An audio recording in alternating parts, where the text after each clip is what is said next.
nyt sitten, me äsken käytettiin jo hyväkseistä painevaikutusta heittämään toi tynnyri ilmaan.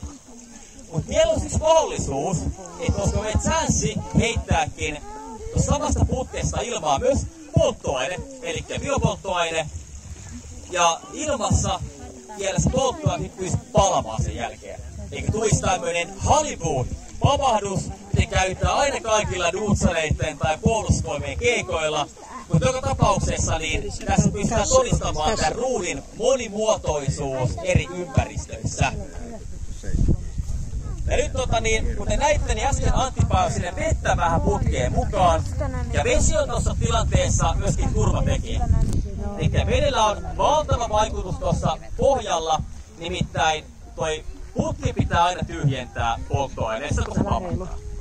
Ja kun se panos on siellä vedessä, ja vesi on kumminkin polttoainetta raskaampaa, huomattavastikin, niin se vesi toimii tämmöisenä hissinä, mikä nostaa sen polttoaineen ylös sieltä ilmaan. Se sidottuu siihen mukaan ja kohta syttyykin palamaan. Mutta ilman vettä tuo polttoaineputki ei edes kunnolla tyhjenisi, koska tuo polttoaine on niin kevyttä ampua ruudilla ilmaan. Joten vesi on pakko olla siellä mukana hissinä, mikä myös tämmöisenä putken tyhjentäjänä. Ai että, jos Antti painaa menemään. Ja oikeastaan täytyy aina muistaa, että tehdään tulipommeja ja muita vastaavia, että pitää muistaa se ympäristö katsoa, ettei ole mitään palavaa ja ei ole metsäpalon riskejä tai muita. Nimittäin tässä kun näytetään nurmikentän, niin aika tämmönen toimintavarma täällä homman kanssa. Ja isoin polttoainemäärä, mitä ollaan koskaan ammuttu rantimatkassa, niin taas olla joku 400 litraa, oli vappupimien tulikävely ensimmäisiä Possens-tunteja. Ja siellä vaan roskittiin se polttoainetta vapun päälle kaikissa putkista polttoainepommeista. Ja tämmöisellä folioasulla käveli tää vappu siellä tulen keskellä ja kyllä jännitti. Mutta toi Reka Kontio, mikä oli tämmönen stuntikoordinaattori, sanoi, että kyllä se puku kestää, lisää bensaa.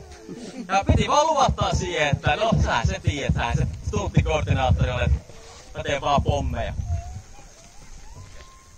Alright, onko Antti ready? Aika lailla. Yes. Eli tosiaankin siellä on 5 putkea, missä on pohjalla ruutia ja sit sillä päällä on tämmönen biopolttoainehuntu. Ja oita Antti pois tuolta. Mä otan tän taikasauvat esiin tästä pöydän alta. Onks yleisö valmis? Joo. Ei malta odottaa. Sitten ei mitään, pistää homma tisolle. Se on taas tuttu.